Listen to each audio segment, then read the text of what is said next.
Sí, se ve bien. Bueno, buenísimo. Bueno, gracias por invitarme a esta edición del ciclo de charlas que tienen ustedes y gracias a todos los que están atrás viendo o tratando de ver qué es lo que pasa con estos mercados.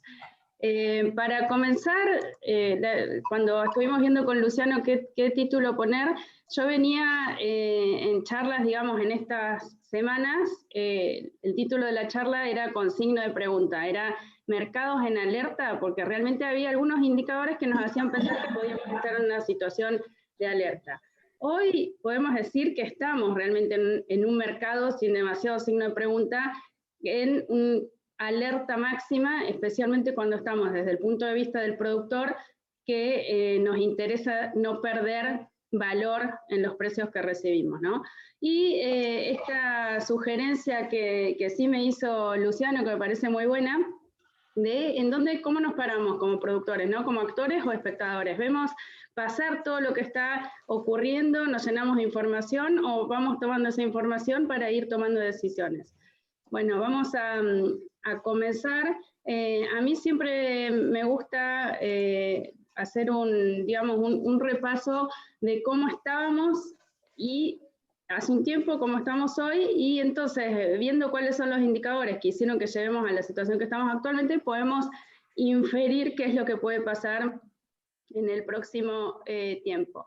Para que tengamos una referencia bien visual, a fin de julio del 2020, o sea, prácticamente en el mismo momento que estamos ahora, hace un año, estos eran los gráficos de precios de maíz, trigo y soja. Hoy vamos a abocarnos de lleno en maíz y soja, que justamente son los que más variación han tenido. Pero fíjense, ¿no? Hace un año estábamos moviéndonos dentro de estas barras, entre celeste y azul. Esas barras representaban, o sea, lo miran, este es un gráfico de 20 años, fueron los valores mínimos desde el 2009. O sea, estábamos en esa situación, el mercado no lograba salir de ahí. Después fueron, recuérdense, ¿no? Los elementos que hicieron que no pudiéramos salir de ahí, fue una sucesión, podemos decir, de tres cisnes negros, primero la guerra comercial, después la peste porcina en Estados Unidos, y Luciano, perdón que interrumpa, cualquier cosa me interrumpí si no se ve o lo que fuera, porque como yo no veo sí, yo te aviso. Bueno, entonces, hace un año teníamos una secuencia, o era el resultado de una secuencia de estos elementos, guerra comercial, la peste porcina, la aparición del COVID. Todo eso generó una situación que, siguiéramos en esos niveles mínimos de precios desde el 2009. ¿Cuáles son los elementos o drivers que hoy el mercado está, atento principalmente, no solamente en cada uno de los granos? ¿Qué es lo que pasa con Estados Unidos y su relación con el mundo? Recordemos que si bien Trump había comenzado la guerra comercial, después lograron un acuerdo de fase 1. ¿Cómo sigue ese acuerdo de fase 1? China viene comprando bien, pero es tanto, la mercadería que debería comprar que sigue algo retrasada. Si bien en general, en su campaña o el estilo de Biden era más, entre comillas, amigable, todos los días también sigue habiendo noticias de disputas que van desde lo comercial hasta lo tecnológico y demás con Estados Unidos. O sea que eso yo creo que hay que seguirlo de cerca más allá de que estén transitando el acuerdo, ¿no? Por el otro lado, la peste porcina, que en su momento fue un grave problema, lo que ocasionó es que China hiciera un programa tan eficiente para aumentar o recomponer su stock porcino, que no solo lo logró porque está prácticamente en los mismos niveles que tenía previo a la peste porcina, sino que, de acuerdo también a las noticias que llegan de China, generó tanto aumento de oferta que eso mismo provocó que los precios pasaran de niveles récord absolutos en China, de precios de carne de cerdo, a tener una baja del 60% desde los máximos que había alcanzado en enero. Entonces, esa situación cambió de tener una demanda muy fuerte, no solo de carne, de todo tipo de carne, sino también de forrajeras para alimentar a ese stock que tenía que crecer de cerdos, a preguntarnos ahora qué va a pasar con esta situación de precios de carne de cerdo cayendo y de acuerdo a las noticias que llegan, una sobreoferta de carne. Entonces también eso es un interrogante.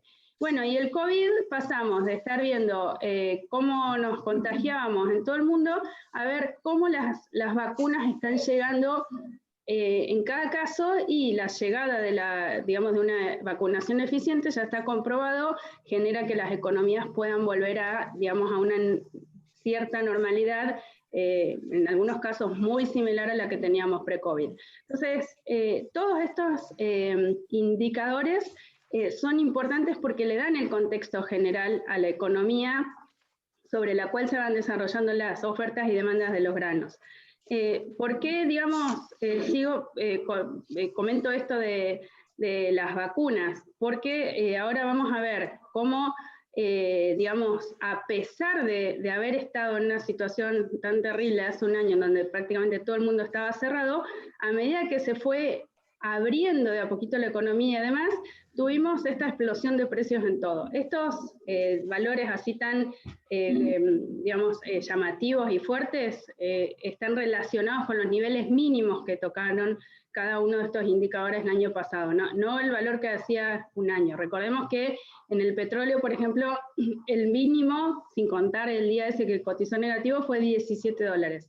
Hoy estamos en 75, llegó a 77 en estos días. O sea, el mercado cambió, tuvo una suba drástico, no es un buen término para hablar de una suba, pero sí tuvo una fuerte suba, prácticamente en todos los commodities, en estos indicadores que estoy poniendo acá, y eso hoy empieza a generar preocupación, que hasta hace algunos meses era, no tenía fuerza, pero ahora cada vez se siente más en todo. Se ven todas las noticias que las principales economías están preocupadas respecto a todas estas subas que comentaba recién, si están generando problemas inflacionarios.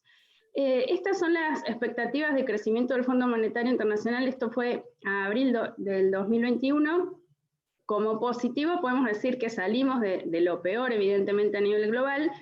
El 2021 podemos decir, para los que están en el campo, que sería como una especie de crecimiento compensatorio después de venir de esa baja tan fuerte, y para el 2022 ya digamos, se establece o se espera un crecimiento, si bien elevado a nivel global, pero no tan, no con la fuerza que tuvimos en 2021. Y siempre China y sus vecinos favoreciendo justamente esta recuperación que hemos visto en la economía global. Cuando vamos al petróleo, que recién se los mencionaba, si miráramos este gráfico en una escala de 6 meses, por ejemplo, la volatilidad que hemos visto en los granos en las últimas semanas también se ha visto fuerte volatilidad en el petróleo. Ayer puntualmente pasó de niveles muy altos a niveles, llegó casi a $77 y terminó en 74, y de nuevo, todos los que están en el sector productivo tienen sumamente claro cuál es el efecto de la suba de los combustibles. Automáticamente se traslada a toda la cadena, y eso sí genera también riesgo inflacionario. Bueno, ¿hasta dónde esta suba tan fuerte, fíjense los valores que teníamos hace un año, no afecta a este problema que estamos comentando a nivel global? Tengamos en cuenta que nosotros estamos acostumbradísimos a convivir con las inflaciones que tenemos, pero en el resto del mundo una inflación como la nuestra mensual, pero en el año, genera preocupación. O sea, hablando tanto de Estados Unidos como de China, y bueno, India, países que no pueden tener problemas de inflación. Entonces, estos elementos creo que ponen quizás ese alerta en la macro para estar atentos a los cambios que podemos ver en los precios. Y este también es sumamente importante. El índice dólar, para los que no tienen exactamente claro qué es la medida del dólar respecto a una canasta de monedas. Entonces, fíjense que justamente desde nosotros, esto es en un año, el dólar este año alcanzó un valor mínimo respecto a una canasta de monedas, coincidentemente con fines de mayo, que fue cuando empezamos a ver también las fuertes bajas en el caso del maíz, que no tiene relación directa con esto, pero que sí, en cierta forma, es un elemento de peso también. A partir de mayo, este indicador, el índice, o sea, el dólar respecto a una canasta de monedas empezó a ganar valor. Fíjense la fuerte suba que tuvo, desde los mínimos que alcanzó a fines de mayo, ya recuperó como un 3%. Eso tiene muchas lecturas.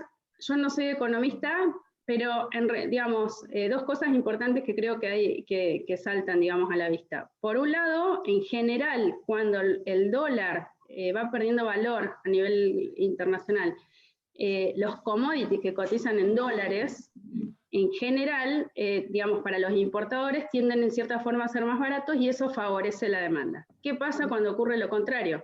Entonces, estamos en esa situación. Y por el otro lado, que a nivel global, digamos, los organismos internacionales, la Reserva Federal, bueno, el Fondo Monetario, los principales bancos, estén tratando de ver qué medidas tomar para evitar esa inflación que les comentaba recién, es la que justamente está generando que el dólar empiece a tener, entre otras cosas, una recuperación de su valor. Entonces, ahí, digamos, también está una especie de techo o alerta a estos picos de precios que hemos visto en los granos. Y yo creo que también esto es malísimo para nuestra economía porque que el dólar a nivel global se siga revalorizando, bueno, ya sabemos obviamente que nos juega en contra con un peso tan devaluado. Pero bueno, después de esto, ¿qué pasó también con los granos? Fíjense en las gráficas totalmente distintas a las que les mostré de hace un año.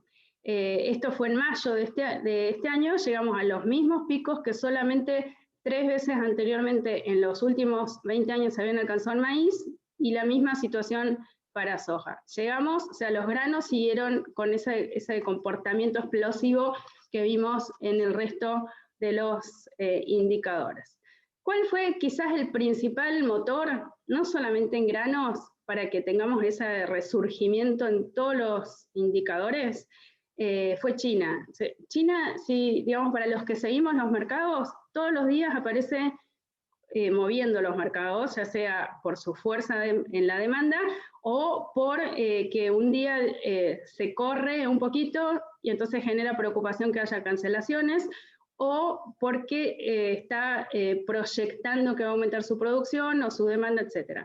Pero lo que hizo China a partir de que los precios el año pasado tocaron mínimos, que les comentaba recién, los mínimos desde el 2009, China automáticamente se recuperó, fue la primera que se recuperó del problema del COVID, y fue la única a nivel global que también creció, más allá de que su crecimiento fue mínimo en relación a su crecimiento habitual, pero bueno, lo que hizo China fue aprovechar a comprar todo tipo de commodities que estaban en los niveles mínimos, y digamos, fue por un lado recomponiendo la parte de stock de cerdos, digamos, generando mayor demanda por ese lado, recomponiendo stocks, y eso generó que si nosotros nos ponemos a analizar cada uno de los commodities, lo más probable es que en todos pongamos, China este año compró arriba del 200% de lo que compró en el ciclo anterior, y así. Realmente es impresionante. Y cuando vamos de lleno al maíz, fíjense que estas son los datos de oferta-demanda de Luzda, las importaciones de China en las últimas campañas. Fíjense que en general China, o sea, no era un jugador en maíz, no era un jugador porque tiene una altísima producción de maíz, es uno de los principales consumidores mundiales, pero hasta hace pocos años se autoabastecía, importaba muy poco. Estamos hablando de niveles de consumo arriba de 200 millones de toneladas, ¿no? Entonces, fíjense que ya en la campaña 19-20 empezó a importar un poquito más. Esta campaña, en octubre del año pasado, Luzda pensaba, o sea, el mercado en general pensaba que China iba a importar solo 7 millones de toneladas. Hasta ahora, ya las expectativas eran de que en marzo, de que importara 24. En junio, según el Luzda, 26, y hay analistas privados que piensan que van a llegar a importar hasta 30. Entonces, fíjense el efecto explosivo, no solo aumentó respecto a campañas anteriores, sino que inclusive hasta octubre del año pasado, el mercado no veía, o sea, el mercado Boluda no veía venir esta importación impresionante de China. Para la próxima campaña, Luzda estima que va a seguir con ese nivel de 26 millones de toneladas, pero, de nuevo, el techo o el alerta de los mercados, con estas altas impresionantes de precios, y lo que les comentaba de las bajas del precio de cerdo en China, el agregado agrícola de Estados Unidos en China sacó digamos, una nueva estimación que dice que en vez de 26 van a importar 20. Entonces, de nuevo, ¿no? O sea, el mercado crece hasta que ya en ciertas situaciones se pone incómodo y deja de crecer, o por lo menos empieza a ver si es factible seguir creciendo en estos niveles. Y si bien no vamos a ver trigo, puse el trigo también como un ejemplo, o sea, China prácticamente no participaba en el mercado de trigo como comprador porque se autoabastecía, y este año evidentemente está pasando lo que les comentaba, o sea, y así con prácticamente todos los productos. Sigo, Luciano, no sé si alguien tiene alguna consulta respecto a esta parte, si no sigo. No, por ahora Bueno, no sé si ahora alguien quiere consultar, pero en el chat. bueno, sigo. Bueno. Bueno, ahora vamos a ir de lleno al maíz. O sea, ya vimos algunos factores que creo que son muy importantes, que en cierta manera le ponen el alerta global, que podemos resumir, inflación, y qué es lo que van a hacer las principales economías para controlarla.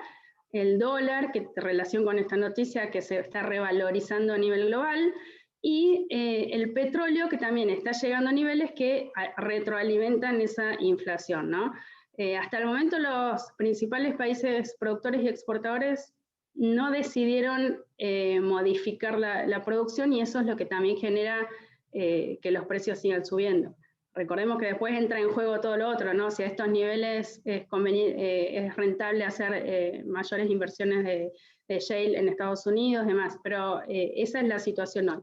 Cuando vamos de lleno al maíz, este gráfico que yo siempre muestro porque creo que es bastante elocuente por sí solo, es ese mismo que yo les mostré al principio de 20 años, pero bueno, con mis desprolijidad de marcas, en donde intento mostrar que estos mercados, así como tienen estas fuertes subas, en poco tiempo encuentran elementos que les ponen un techo, y no solamente les ponen un techo, sino que los hacen cambiar por completo su tendencia. Fíjense que lo mismo pasó en 2008, 2009, 2012, 2013, 2013, 2014, y este año, cuando llegó el maíz a 303 en Chicago, todos nos preguntábamos, o sea, yo recibía preguntas abiertamente, ¿qué pasa? ¿Hasta dónde puede llegar el maíz si hay una sequía en Estados Unidos? Bueno, o sea, el próximo nivel era el 330, y el mercado, ahora vamos a ver, no cambió, o sea, no cambió su situación ajustadísima de los 303 a los 259. Empezaron a jugar otros elementos que siempre, digamos, son los que podemos decir que aparecen en estos mercados, ¿no? Y después es como que se van retroalimentando los elementos negativos y generan las bajas que tuvimos. Y otra cosa que también me gusta a mí siempre por ahí mencionar, ¿no? Más allá que esto es Chicago, ahora vamos a ver nuestro mercado. Cuando vemos este gráfico, estamos acá, no sé, bueno, Luciano, hasta donde yo vi, estaba recuperando ahora principalmente en soja, en maíz estaba algunos centavos arriba, pero podemos decir que estamos en este nivel. Y entonces la pregunta que yo hago, al que tiene que tomar definiciones hoy en día con este mercado, ¿toma los valores actuales, digamos, lamentando que no pudo vender a estos niveles? ¿O piensa en que hace un año el maíz en Chicago valía 118 en vez de valer 260, ¿no? Entonces, como para que se pongan en perspectiva de esto que les quiero transmitir, de la fuerza de los mercados. No quiero decir que vaya a ocurrir, quizás también ocurre como ocurrió acá en el 2012-2013, tuvo una pérdida y después tuvo otra revancha, pero la realidad es que frente a esta fuerza de movimiento es muy difícil tomar decisiones cuando estamos metidos en estos movimientos, ¿no? Pensemos que estamos hablando de 20, 30 dólares de movimiento casi entre días. Bueno, por ahí yo hace un tiempo estoy escribiendo newsletters y podemos decir que el mercado fue prácticamente así, no paraba de subir, después entró en una situación de ebullición, ya estaba en situación que nos generaba cierto miedo, logró superar los 600 en soja, los 300 en Chicago, y bueno, esta frase que es súper conocida, los árboles no crecen hasta el cielo, pero cuando hice ese newsletter seguía subiendo con fuerza. Y bueno, y de repente en el maíz en mayo empezó a tener digamos, como un disparador que no tuvo que ver con el maíz puntualmente porque no había cambiado nada.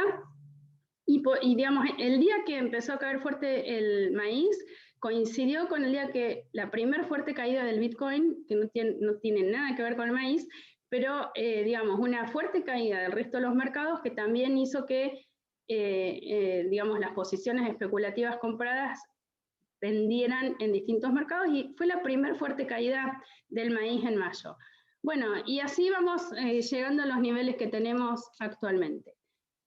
Ya yendo, digamos, con un zoom más adentro de ese gráfico de 20 años, el maíz julio, también varias cosas importantes, ¿no? Recordemos que veníamos, acá en este, por ejemplo, no se ve los niveles mínimos que vimos en el de 20 años, porque es, bueno, sí, acá está el valor, es agosto 2020, fíjense que si nos pusiéramos vaso medio lleno, medio vacío, o sea, estamos muy por encima de los niveles que teníamos el año pasado.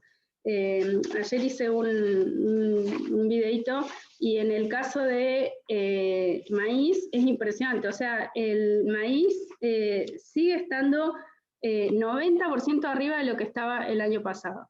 Y otra cosa importante en esta, acá está la primera caída que les comentaba de mayo en maíz, fíjense, la volatilidad impresionante, este es maíz julio, o sea, este es el maíz que ya prácticamente no hay en Estados Unidos, con grandísima volatilidad. Cuando nos vamos a el maíz diciembre, la volatilidad es mucho mayor. Digamos, estos 54 dólares que perdió a fines de mayo, los ganó a comienzos de junio. Los volvió a perder, los volvió a ganar y ahora de nuevo volvió a bajar. Entonces, ¿qué hacen ustedes principalmente, que la mayoría seguramente son productores, en un mercado con esta volatilidad?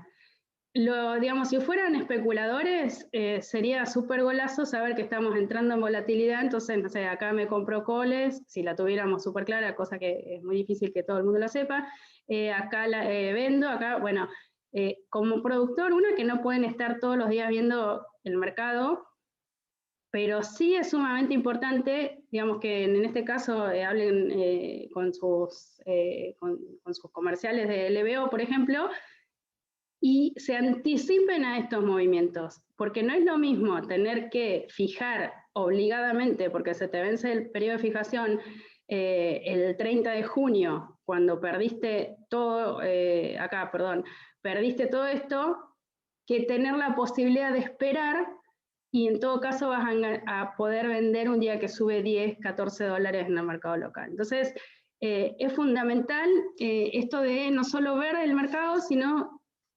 sentarse con sus operadores, ¿no? Bueno, y me olvidé acá de sacarle al mercado en alerta de los signos de pregunta. O sea, estamos en una situación que seguimos estando en precios buenos y con un riesgo bastante elevado. Y de nuevo, para pensar, ¿no? Estamos en esta situación sobre la izquierda, que parece que esto se calma rápidamente, podemos encontrar un valle y de nuevo tenemos una fuerte suba. Yo la aprovecharía, si fuera productor, tenemos otro movimiento al alza como vimos la semana pasada, o estamos en esta situación. La realidad es que es muy difícil saber, como cuando les mostraba esos gráficos de 20 años, si encontramos un elemento que le da sostén y volvemos a tener chances de mejores precios, e inclusive volver a los niveles que teníamos máximos en mayo, o si estamos en la parte esa de la gráfica que el mercado se hace una bola de nieve y no para de bajar. Entonces, tomar decisiones en una o en otra situación, realmente es muy incierto, es fundamental. Y el mercado, ¿qué es lo que pasa? Que, digamos, hasta después del reporte de Luzda del 30 de junio tuvimos límites de suba, y ayer tuvimos límite de baja en maíz, y también fuerte baja en soja, en Chicago. ¿Qué pasa? El mercado se viene moviendo entre, digamos, también resumiendo y haciendo una cosa muy sintética, entre la situación de sequía en gran parte digamos, en una parte importante del cinturón maicero y sojero de Estados Unidos, y estos mapas que actualizan las precipitaciones esperadas los próximos días. Fíjense, esto es hasta el 14 de julio. Estos mapas, si uno los viene siguiendo desde, por ejemplo, hace 3 semanas, justamente una de las últimas bajas del maíz previo al reporte de Luzda fue porque un fin de semana llovió lluvias que no estaban en ningún pronóstico. Entonces, la importancia de las expectativas y de lo que realmente ocurre. Estos mapas se venían actualizando todos los días, o sea, venían trayendo lluvias principalmente en la zona que está en mejores condiciones, ven que toda esta zona no está en sequía, y las lluvias venían repitiéndose ahí. Bueno, ayer, el fin de semana, tuvieron precipitaciones en esta zona más complicada, y fíjense que las expectativas, las proyecciones hasta el 14 de julio, traen más lluvias en esa zona complicada. Entonces, el mercado, digamos, va a seguir con una altísima volatilidad entre ver cómo se recupera esta zona, que no se pasen de rosca con lluvias, y si estos cultivos ya han tenido algún daño o no, y entonces estamos en esa situación. Como dato súper importante, en maíz, ayer salió que el 10% del maíz en Estados Unidos está en polinización, o sea que, digamos, si esta lluvia, fíjense que si... ¿Sí? Me cerraron la puerta, tengo un zoom, no escucho nada. O sea que el 10% del maíz está en polinización, o sea que si le empiezan a llegar estas lluvias a esta zona más complicada, digamos, el factor climático que teníamos va perdiendo fuerza, obviamente. La soja ya estaba en 29% en floración, la soja de lleno va a ser agosto, pero bueno, si estos mapas se siguen dando así, las temperaturas se ponen más templadas, el riesgo climático se va achicando, gran parte digamos, de esa fuerza que tenía el mercado la puede seguir perdiendo. Y resumiendo, de acuerdo a Luzda, al 29 de junio, el 38%, fíjense que con estos datos y todo, el mercado perdió fuerza. Entonces, muchas veces los mercados de repente se tornan irracionales a pesar de que estamos viendo estos mapas. Con este mapa y todo, bueno, después salió el reporte y el mercado subió, pero después perdió. Estaban 38% del área con maíz en situación de sequía y el 33% de soja. Bueno, estos mapas eran al 29%. Con la lluvia del fin de semana y las que se están viendo, hay que ver esta actualización. Pero, digamos, por eso yo había puesto en esto que les decía de los newsletters, yo había hecho uno que se llamaba Ijuna, porque la volatilidad es altísima, y después otro Agarrate Catalina. Bueno, la realidad es que acá vamos a estar así por lo menos hasta que se defina bien el maíz y la soja. ¿Y por qué vamos a estar así con esa volatilidad tan alta? Porque estamos en una situación de stock consumo bajísima históricamente en Estados Unidos. Esta es la 2021, que sería el gráfico del maíz julio que les mostraba disponible. Fíjense que los stocks finales son o sea, son muy ajustados, más que el dato de stock final, digamos, el más alcista es la relación stock-consumo, ¿no? Y para la nueva campaña también se espera ese stock final que sea muy ajustado. Entonces, si uno solo mira esta información y solamente miraba el mapa de sequía, no podía entender que el mercado baje. Bueno, hay que mirar que en esta información tenemos un uso de etanol altísimo, fíjense, 128 millones de toneladas, para la nueva campaña 132, y en el medio apareció la noticia de que era factible de que Biden estuviera analizando la posibilidad de otorgar exenciones las refinerías de petróleo. Esto quiere decir que le diera esas exenciones para que no tuvieran que cumplir exactamente con el mandato obligatorio. Bueno, esa noticia en su momento fue solamente una noticia de un medio, después la Corte Suprema autorizó a que se puedan hacer esas exenciones, y esa sola noticia, o sea, sin que sepamos realmente a cuántas refinerías y en qué cantidad, etcétera, se va a otorgar, generó un factor riesgo adicional de qué puede ocurrir con la política de biocombustibles. Quizás el factor sorpresa más importante fue que Biden justamente en su, digamos, en su campaña apuntó fuertemente a las inversiones que ya está empezando a hacer en todo lo que es cambio climático y tratar de apostar, digamos, a energías renovables, energías verdes y demás. Entonces, el impacto de la noticia quizás fue mayor todavía porque era algo que el mercado no estaba esperando. Pero bueno, este dato va a ser fundamental, cómo sigue la política de biocombustibles en Estados Unidos. Y bueno, entonces en esta situación de balances tan ajustados, lo que ocurre con el clima, especialmente ahora en julio en Estados Unidos, es fundamental. Y acá simplemente lo que hice con los datos esos que les mostré recién, del USDA de junio, fue poner los datos que mostró el 30 de junio el USDA en el área sembrada de maíz, que bueno, seguro que ya vieron, digamos, el USDA lo que mostró fue, si bien un aumento en el área, fue menor que lo que esperaba el mercado, y eso solo generó límites de suba al día, digamos, el día del reporte. La realidad es que más allá que se siembre esas hectáreas más respecto a lo que dijo en el reporte de principio de junio, digamos, el balance no es que cambia tanto, no es que podamos decir que es algo bajista, pero bueno, va cambiando. Entonces ahora vamos a entrar a ver qué pasa con los rindes, si estas lluvias mejoran los rindes, por encima de este rinde promedio o no, y fundamental va a ser cómo siguen estos dos factores, ¿no? De aquí en adelante, la exportación y el uso para etanol. Pero de nuevo, si uno mira este cuadrito no tiene nada de bajista, el tema es que hay otros elementos que el mercado está tomando. Y otro dato que mostró también el 30 de junio el reporte es que los stocks trimestrales en Estados Unidos, o sea, lo que había el 1 de junio, era menor que lo que esperaba el mercado. Entonces, eso también favoreció a la volatilidad. Y ahora cuando vamos, para los que tienen Twitter, yo sigo, ahí está todos los datos de ella, Karen Brown. Fíjense, ella va pasando cómo están los estados de cultivos en distintas zonas, siempre va haciendo el avance.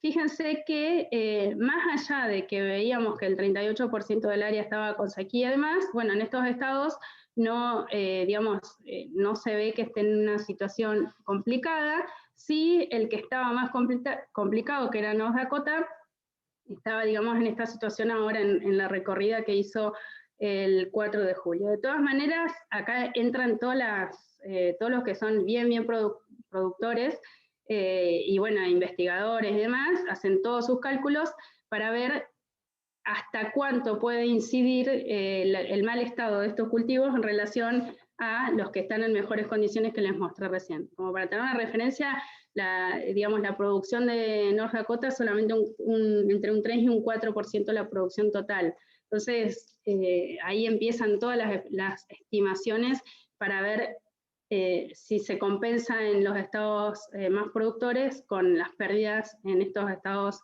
menos productores. Cuando vamos a la soja, prácticamente... Paulina, ¿sí? Te interrumpo antes de pasar a la soja. Ahí justo una consulta respecto del maíz, por qué se espera menos exportación de maíz, pero creo que en relación a lo que vos decías, o sea, menor expectativa de importación de China. A ver, acá. Sí, en realidad acá se dan dos factores, ¿no? Esta campaña, la 2021, que es la que está terminando, tuvimos una fuerte demanda por parte de China, y está pasando lo que está pasando con, por ejemplo, con el maíz en Brasil, o sea, pasamos a tener una altísima expectativa de producción de maíz en Brasil a tener una menor, pero principalmente fue esto, ¿no? La fuerte demanda de China. Para la próxima campaña, está muy buena esta pregunta, o sea, el USDA espera que la exportación caiga a 10 millones, por un lado, por quizás esa menor demanda de China, y por el otro lado, porque prácticamente todo el hemisferio norte va a tener mayor producción. Fíjense que esto que están viendo para Estados Unidos, que aumentaría 80 millones de toneladas de producción, lo mismo se espera en los principales países productores y exportadores del hemisferio norte.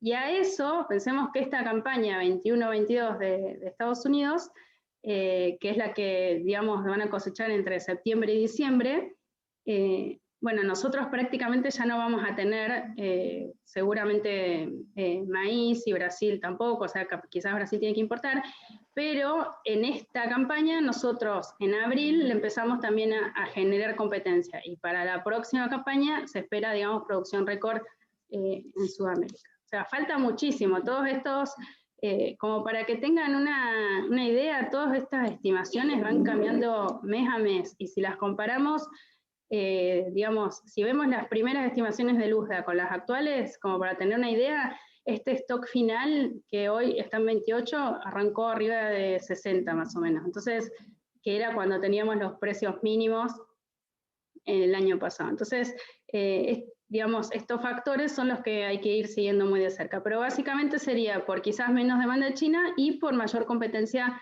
de Sudamérica digamos, con el nuevo ingreso de la 21-22. Perfecto. Y te hago una pregunta más.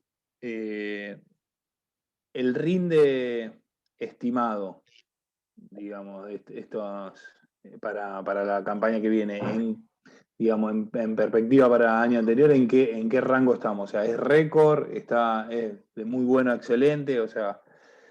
No, o sea, es un rinde de tendencia. Cuando en el USDA van sacando los rindes, o sea, si pusiéramos un gráfico de rindes, todos los años viene aumentando esa tendencia, ya sea por mejoras, digamos, en productivas, uso de insumos, etcétera. Sería como un rinde de tendencia, o sea, sería un rinde promedio de tendencia, claro, mayor a años anteriores, pero promedio, digamos. Ok. Ok, gracias. ¿Avanzo a soja? Sí, vamos. Bueno, este gráfico que en soja si yo no pusiera los valores, parece el de maíz, o sea, es igual. Tenemos los mismos picos en las mismas campañas, y lo mismo ocurrió este año. Cuando Chicago estaba arriba de 600, la pregunta era, ¿a dónde puede llegar esta vez si hay sequía en Estados Unidos? Bueno, no solo no se dio la sequía en la magnitud que quizás podíamos pensar que podía darse, sino que el mercado encontró distintos elementos que hizo que pierda gran parte de las uvas. Y el mismo análisis, ¿no? Cuando vemos cuánto perdió entre un 18 y un 20%, ahora, por ejemplo, en este momento estaba, no sé, en este momento exacto, hasta donde lo vi, estaba recuperando $14 en Chicago. Pero bueno, de nuevo, o sea, perdió cerca de un 18%, pero si vemos el nivel que teníamos hace un año, seguimos estando en buenos niveles. Y de nuevo, ¿qué hacer? O sea, la realidad es que si yo veo este gráfico, me está dando la idea de que quizás los máximos ya los vimos y que el mercado encuentra mucha dificultad digamos, para volver a los niveles máximos. Tengamos en cuenta que en el caso de soja, ahora vamos a ver el balance, es mucho más ajustado que en el de maíz. Y por el otro lado, digamos, el periodo climático de lleno en soja es agosto. O sea, si queremos ponernos en alcistas y ver la potencialidad de suba, debería dejar de llover de ahora. Bueno, y si dejara de llover durante 2 semanas, en agosto, digamos, la volatilidad sería elevadísima. Que en cierta parte es lo que estamos viendo hoy, ¿no? Ayer bajó arriba de $30 y hoy en el nocturno estaba subiendo 14.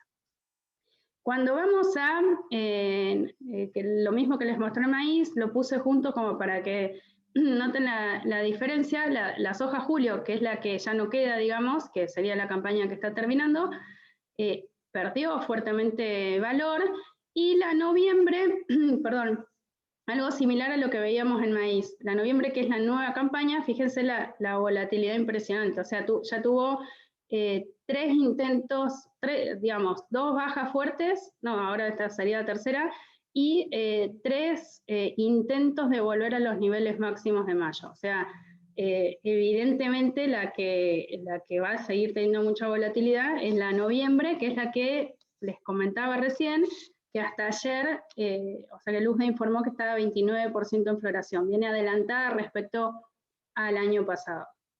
Pero bueno, digamos, el mercado súper climático va a ser en agosto, que es cuando la mayoría de la soja está en definición de vainas en Estados Unidos. Y cuando vemos este cuadro también de oferta-demanda, es muchísimo más ajustado que el maíz. Fíjense que en maíz hablábamos de 9% de relación de consumo, acá estamos hablando de que nos llega a 3, y la nueva campaña no mejora demasiado, o sea, está en 3,5. Como para tener una referencia, en general, cuando esa relación stock-consumo es menor a 10, es un mercado que ya tiene potencial de suba. Bueno, estamos en niveles súper ajustados históricamente, los mismos que teníamos en los picos anteriores, la 2013-2014 y 2012-2013. El mercado no pudo seguir con esas subas por el momento, pero si uno mira esto, no tiene nada de bajista. O sea, no tiene que fallar absolutamente nada para que de nuevo la campaña que viene de Estados Unidos no se queden prácticamente sin soja. Entonces, de nuevo, y el factor este de industrialización, que es el que generó dudas cuando vimos las fuertes bajas en el aceite de soja. ¿Se acuerdan que, digamos, el aceite de soja fue del complejo soja el único que siguió subiendo, a pesar que la harina ya venía perdiendo, el poroto también? El aceite de soja logró continuar hasta entrado junio con sus subas, y de repente salió la noticia del posible cambio en la política del biodiesel, de los biocombustibles, y ahí el aceite fue como que hizo una inflexión y empezó a perder fuertemente valor. Entonces, para que tengan una idea de la importancia de esa noticia, que repito, no es que sabemos qué es ni siquiera sabemos que vaya a haber un cambio de política, es digamos, una posibilidad que se barajó. Tampoco sabemos a cuántas refinerías le van a dar esa exención, etcétera, pero el mercado lo tomó como muy malo. ¿Por qué? Porque el 33% de todo el aceite de soja que se produce en Estados Unidos va a la industria de biodiesel. Entonces, cualquier cambio en esa demanda, obviamente que afecta por completo esta industrialización, que es muy alta. Es más de, o sea, es un 50% del consumo total de Estados Unidos. Entonces, de nuevo, este balance no admitiría que tengamos bajas. Pero volvemos acá, este rinde va a ser mayor, o se va a quedar ahí, o van a tener sequía y puede bajar, pero digamos, para mirar por qué el mercado quizás encontró un techo, bueno, entre varias cosas, esto que estamos diciendo de la posibilidad de los biocombustibles, las expectativas que Sudamérica, de nuevo, en relación con la pregunta que me hicieron de maíz, las expectativas, fíjense que exportación también para la nueva campaña también le pone menos Luzda, porque entraría nuestra producción mayor de Sudamérica, y digamos, son todos elementos que hay que seguir de cerca, pero este es hoy el mercado. Acá está lo que les comentaba recién, o sea, el consumo de aceite de soja en Estados Unidos para biodiesel viene creciendo, igual que viene creciendo el de maíz para etanol. Pero quizás lo más importante es que es más de un 30% del uso de aceite, o sea, si de repente eso cambia en algo, es un dato muy negativo. ¿Qué pasó con el reporte del 30 de junio? Que también generó fuertes movimientos. En este caso, prácticamente no, o sea, dejó igual, no sé, ni 100.000 hectáreas modificó, o sea, si con comas en millones no se ve la diferencia, pero digamos, lo más alcista es que el mercado esperaba que fuera más esa área sembrada finalmente. Y haciendo digamos, una cosa súper simple, súper de Excel, que es totalmente arbitrario, pero lo único que hice fue modificar el área sembrada con el dato del reporte del 30 de junio, y obviamente prácticamente no modifica nada, dejando todos los otros factores, porque el área fue obviamente la misma. Y acá está lo mismo de Karen Brown que les comentaba. Fíjense que North Dakota y South Dakota, que eran uno de los estados que venían también más complicados, al 20 de junio esto es soja. Fíjense que si uno mira, los que son productores me sabrán decir si les parece que está buena esta soja. Yo, a pesar que me dedico a los mercados, entiendo que está con muy buen desarrollo. Oeste de Illinois también, o sea, vienen desarrollándose a pesar de cómo venían en algunos casos con necesidad de lluvias. Oeste de Iowa también, o sea, los cultivos vienen desarrollándose, como les comentaba, vienen inclusive adelantados respecto a campañas anteriores. Entonces, estas lluvias deberían favorecer al buen desarrollo, inclusive para que encaren el llenado de vaina en mejores condiciones. Entonces, de nuevo, vamos a estar seguramente con altísima volatilidad entre ese mapa de sequía, a ver si mejora, y las lluvias que realmente se vayan dando. No sé cómo estoy con el tiempo, Luciano. No, estamos bien, hasta que vos tengas la presentación, no hay problema. Ahí justamente había una acotación de un comentario de que obviamente si el RIN desmejora un 0,1%, el stock final se cae al piso. Exacto, por eso, de nuevo, imagínense que si en el cuadro de oferta-demanda de maíz decíamos que no había nada bajista solo mirando ese cuadrito, en soja menos todavía.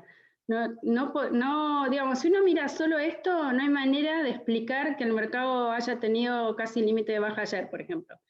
Pero bueno, acá para no ser demasiado larga la presentación, no les incluí, que es sumamente importante, el poder del dinero especulativo. Sí, sí, había una pregunta al respecto,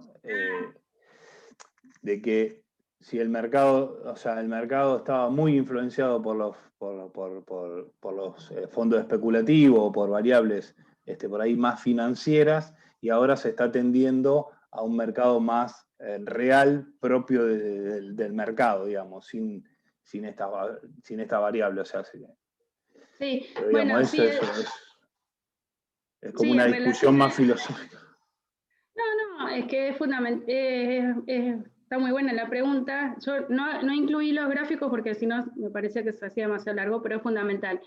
Para que tengan una idea, y por qué repito eso, ¿no? Que mirando solamente estos cuadritos, no podemos solamente mirar. Eso hice la introducción de la parte macro al comienzo. Pensemos que todo está relacionado, todo está interconectado. Si estamos en un mundo que pasamos de lo peor de la pandemia a tener subas astronómicas en todos los indicadores, eso en definitiva fue en gran parte por todos los estímulos monetarios y fiscales que se hicieron en los bancos centrales, organismos internacionales, etcétera, para evitar que el colapso de la economía fuera mayor.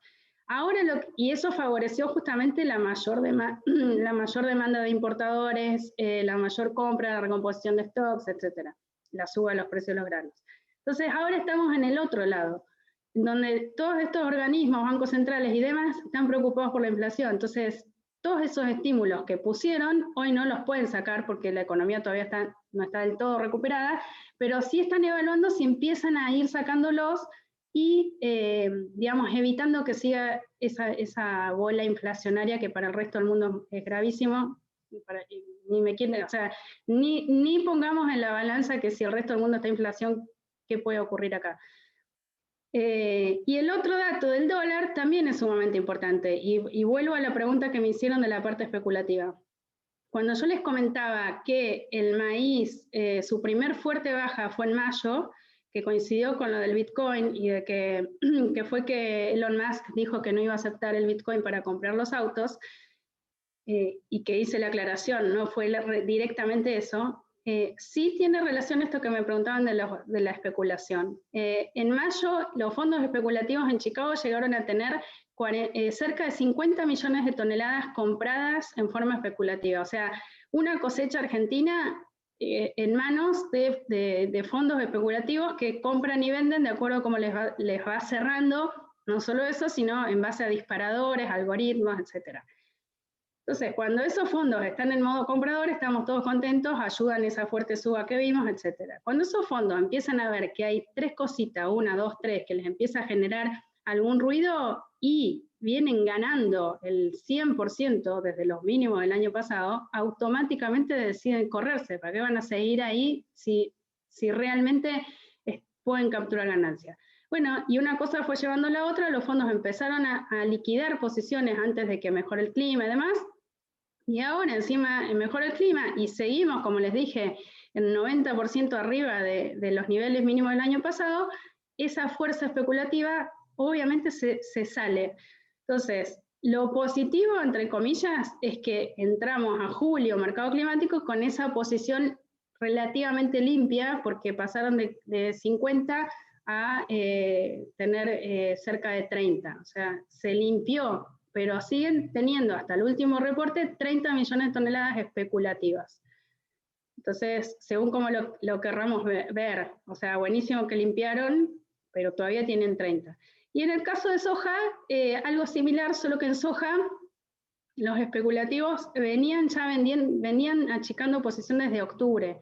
Entonces, el impacto quizás no fue tan fuerte y siguen achicando esa posición, más allá que en las fuertes bajas liquidan fuerte, pero bueno, sí es sumamente importante lo especulativo y por eso es que siempre incluyo en la parte inicial la parte macro, porque lo que ocurre con la macro hace que todo ese dinero que va de un lado a otro y que de repente si tiene mejor ganancia en la parte financiera se va a la financiera además, altera muchísimo los precios de los granos y de nuevo, como uno está acá produciendo en este país donde llega con un montón de descuentos, de repente que un X fondo en Estados Unidos decida tomar ganancia, te hace perder $30 acá, tenemos que estar, digamos, anticiparnos a esos movimientos porque pueden ocurrir de un día para el otro.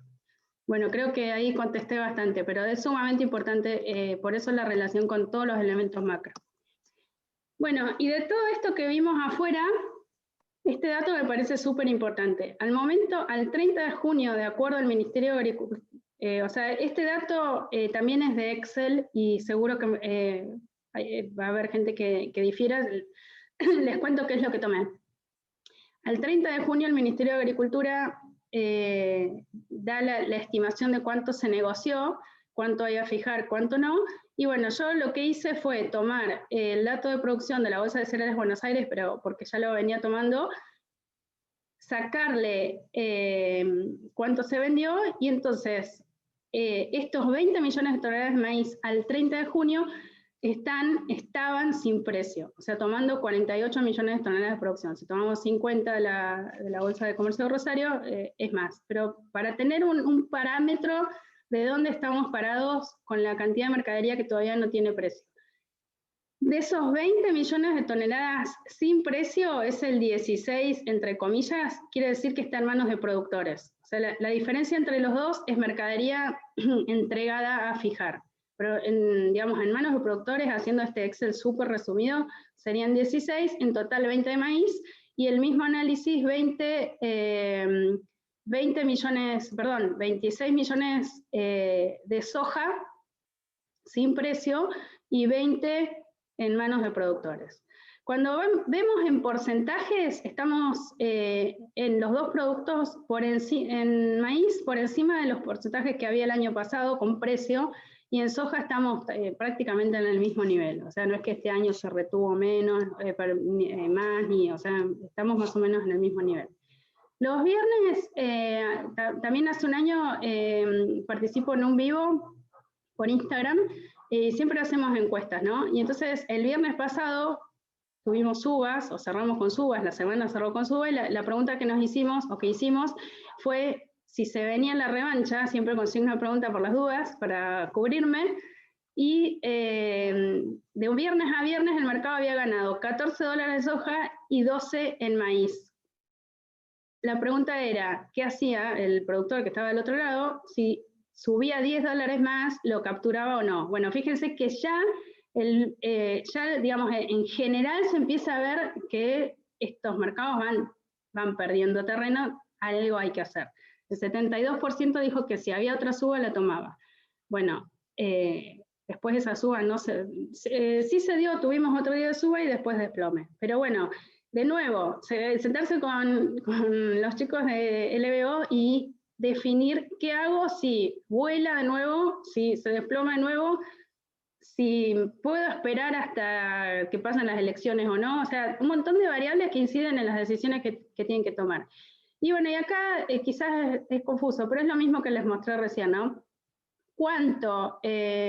Con precio hecho hay 28 millones de toneladas de maíz, y bueno, y el resto es lo que les puse recién, ¿no? Cuánto está en manos del productor, que eran 16, y cuánto está a fijar, o sea, sin precio, en manos del comprador.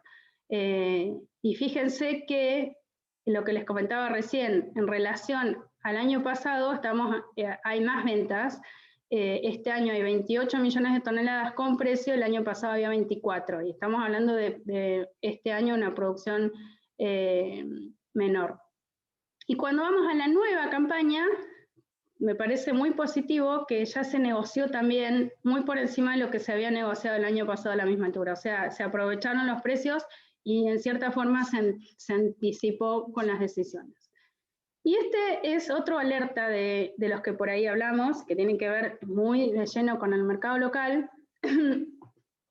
que son las ventas al exterior de maíz. Fíjense que al 6 de julio ya había ventas al exterior de 30,4 millones de toneladas, cuando el año pasado estábamos en 26.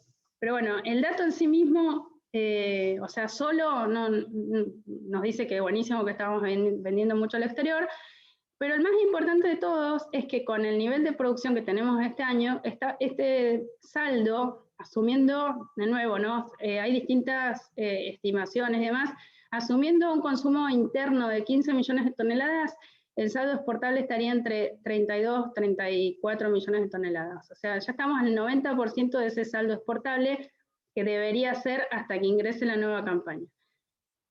Bueno, ya automáticamente todos pueden estar haciendo asumiendo qué es lo que puede llegar a pasar con este ritmo de ventas al exterior tan alto. O sea, si no hay ya una intervención, aunque no sea oficial, es muy probable que haya. Para la nueva campaña... Sí.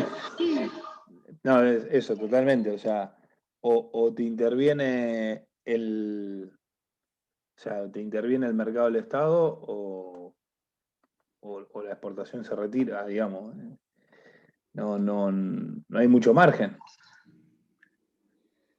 No, si viviéramos si estuviéramos en un país sin ningún tipo de libre mercado, yo te diría que la exportación no tendría por qué retirarse, porque nuestro maíz sigue siendo muy competitivo a nivel internacional.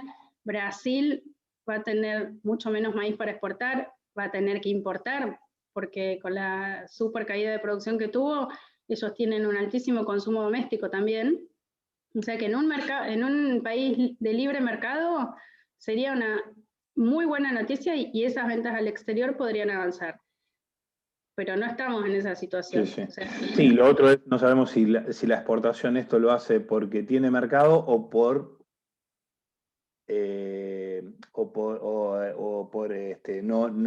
porque ve esa intervención antes que los demás, digamos.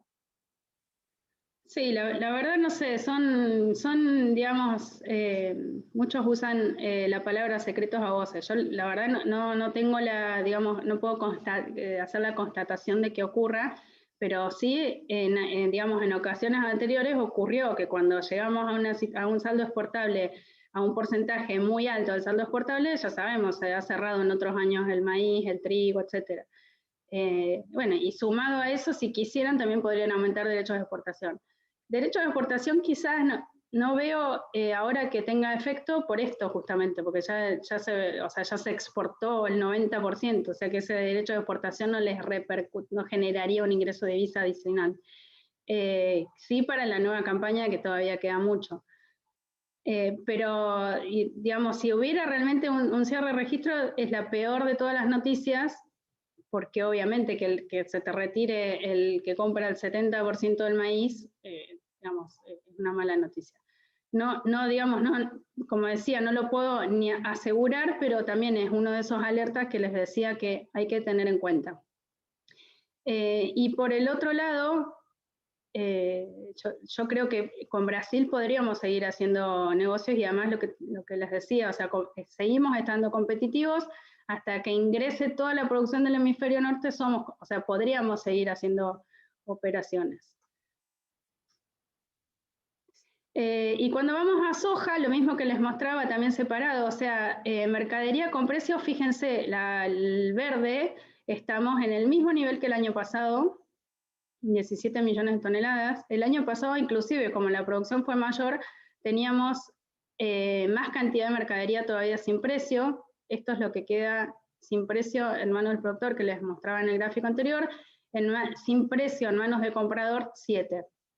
Y este dato también me parece importante, o sea, cuanto más grande sea la mercadería a fijar en manos de, o ya negociado con un comprador, más allá que lo tenga en el campo o no, pero que ya está negociado, obviamente genera a veces mayores bajas de precios. Si tenemos, por ejemplo, no sé, el 30 de mayo fijación de gran parte de los negocios a fijar de soja, esa misma necesidad de fijación crea digamos, como una presión adicional en los precios que lo van a ver reflejado cada fin de mes, donde haya mucha cantidad de mercadería a fijar.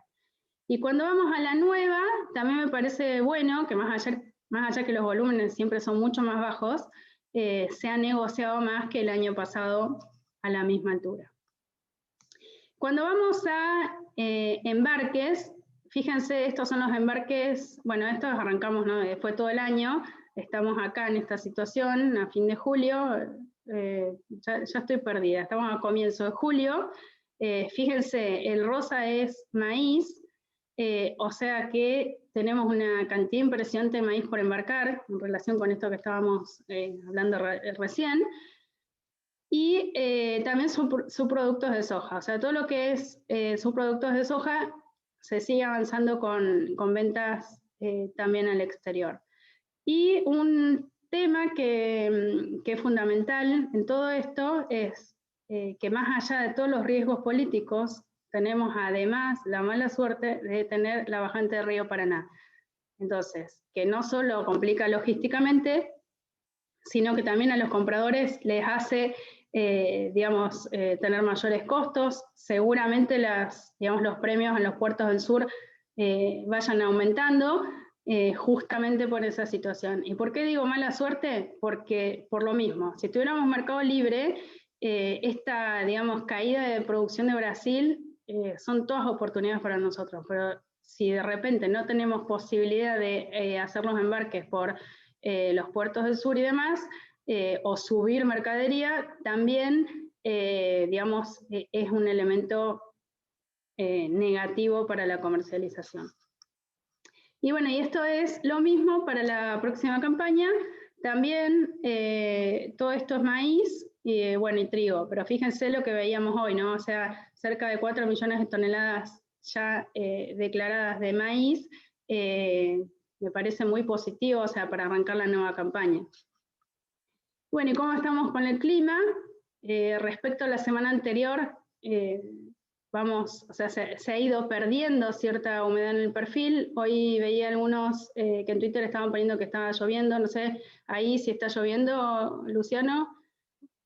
Sí, en Rosario cayó un chaparrón, pero no creo que haya sido demasiado. Sí, cuando me metí en la imagen satelital no parecía tan importante, pero bueno, ojalá que vengan lluvias.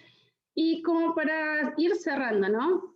En el mercado, primero no olvidarnos en dónde estamos, que como yo les decía, si lo miramos en positivo, en Chicago los precios siguen 60% arriba de los que tuvimos mínimos el año pasado. En maíz, 90%.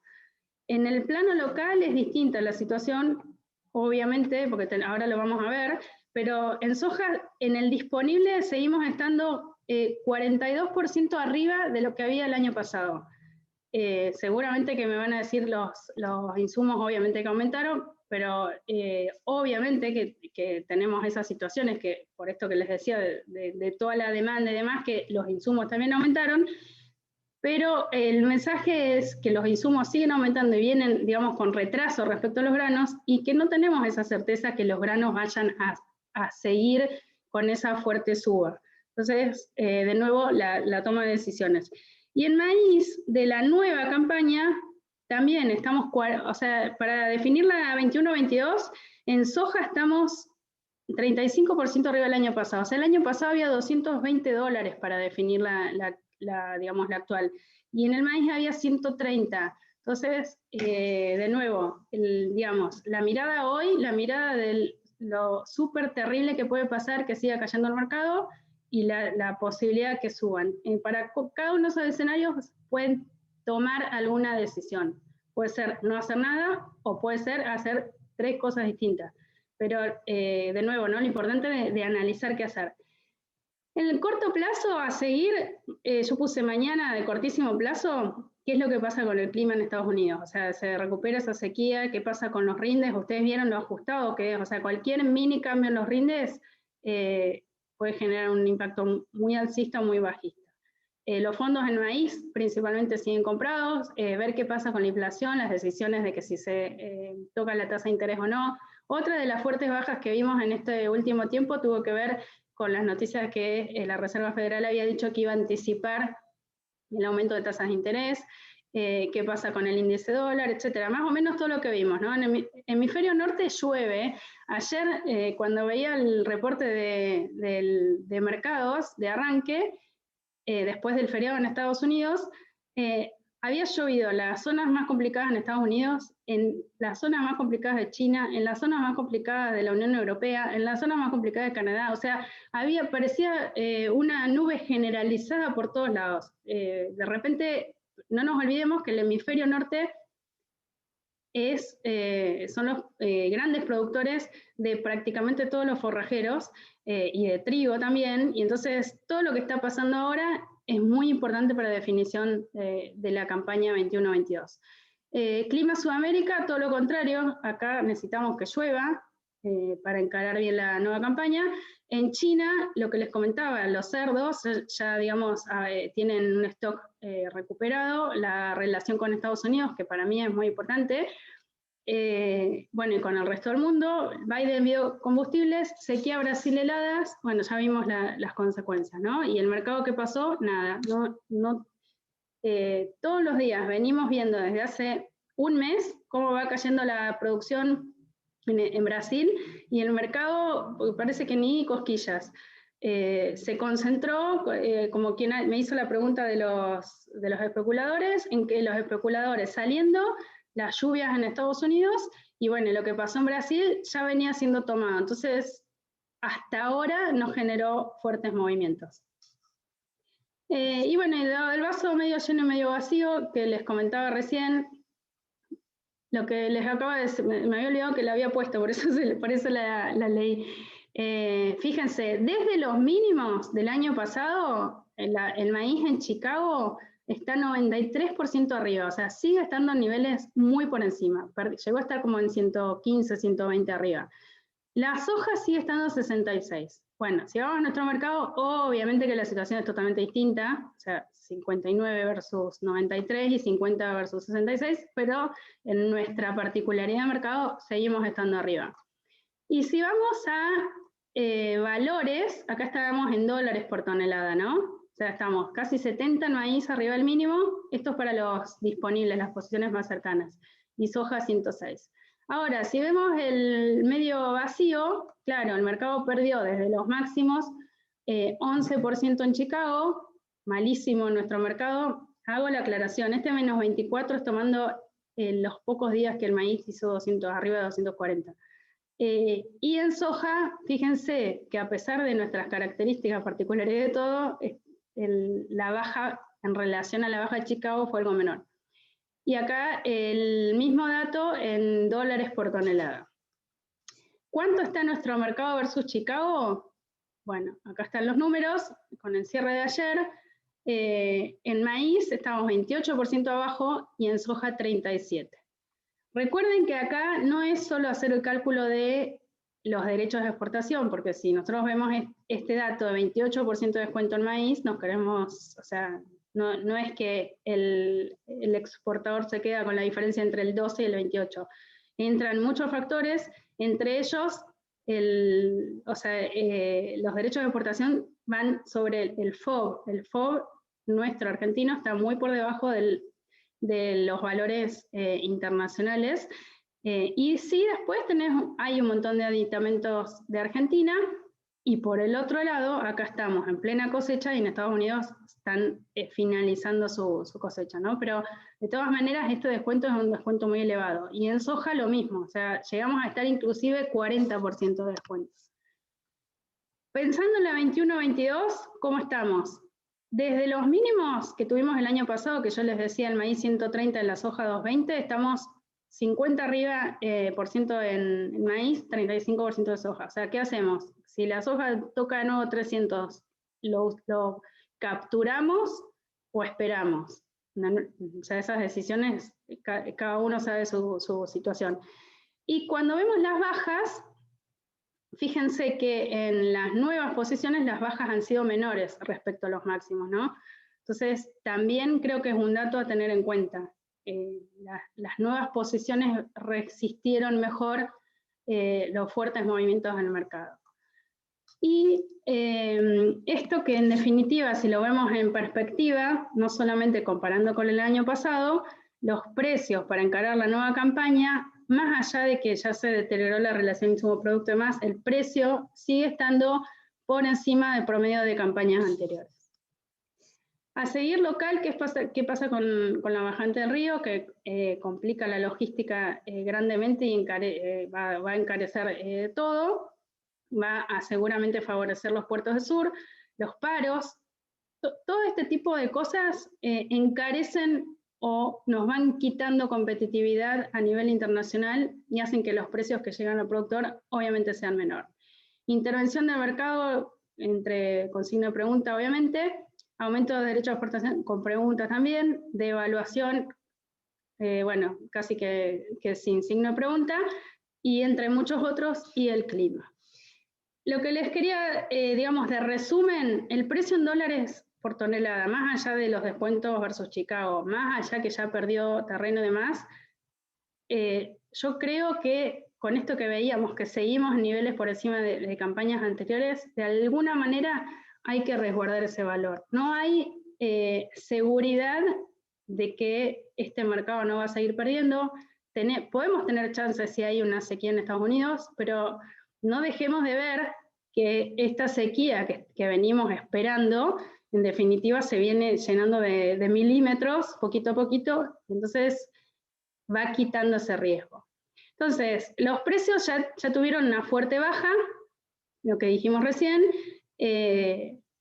No podemos asegurar que ya estamos en esa fuerte caída que les mostraba de años anteriores, pero evidentemente estos coletazos lo descoloca a cualquiera, tanto al comprador como a un vendedor, y yo siempre recomiendo el uso de coberturas flexibles, que bueno, en este caso con LBO no solo pueden hacer coberturas flexibles, sino que también tienen todo, digamos, distintas herramientas financieras además para aprovechar y en todo caso tratar de ir acotando riesgos, todos los riesgos que tenemos en Argentina. Bueno, espero que los haya motivado a que se sienten y vean de qué manera evitar encarar la campaña que viene con pérdidas, ¿no? Y bueno, les agradezco el tiempo y ojalá que el mercado dé una nueva revancha y ahí podamos hacer o puedan hacer mayores negocios con mejores precios. Bárbaro, gracias Paulina. No sé si hay alguien que quiera hacer alguna consulta, si aprovechamos estos últimos minutos. Igualmente, bueno, como conclusión es interesante ver todo este tipo de alertas. O sea, cada vez el productor necesita ver más variables para tomar decisiones y o sea, cada vez las alertas son mayores. Y por otro lado, bueno, las diferentes alternativas que hay como coberturas flexibles para aprovechar si el mercado nos da revancha o no, digamos, aprovecharlo también, porque por ahí el mercado te da revancha, pero hay que aprovecharlo de alguna manera. Acá, bueno, nos preguntan justo sobre trigo en esta oportunidad. Decidimos no incluirlo por una cuestión de que estamos viendo justamente un mercado muy volátil en los granos más gruesos, entonces lo dejaremos seguramente para la próxima charla. Si querés, hago un mini comentario. Dale. Trigo, respecto al mercado internacional, creo que es muy importante eso que les comentaba, que se está definiendo toda la producción del hemisferio norte, entonces también están los trigos de primavera y los trigos de invierno se están cosechando. Las expectativas de producción a nivel global son récord, y el otro dato importante es que los principales productores y exportadores también van a tener producción récord y saldos exportables mayores. Entonces, digamos, a todo lo que le agregábamos de la volatilidad que veíamos en soja y maíz, podemos decir que el trigo tiene quizás más elementos propios que le pueden poner más presión que la que vemos en maíz y soja, como para redondear, digamos. Perfecto. Bárbaro, gracias. Bueno, si no hay ninguna pregunta más, agradecerles a todos por el tiempo, agradecerle a Paulina por la presentación y seguramente en los próximos días estaremos organizando alguna nueva charla, quizás profundizando el tema trigo o viendo nuevas variables que se vayan presentando en el mercado. Así que muchas gracias a todos, que tengan un muy buen fin de semana, digamos, lo que queda de la semana. Bueno, muchas gracias a ustedes y a todos los que están ahí hasta el final. Perfecto. No, muchas gracias, Paul.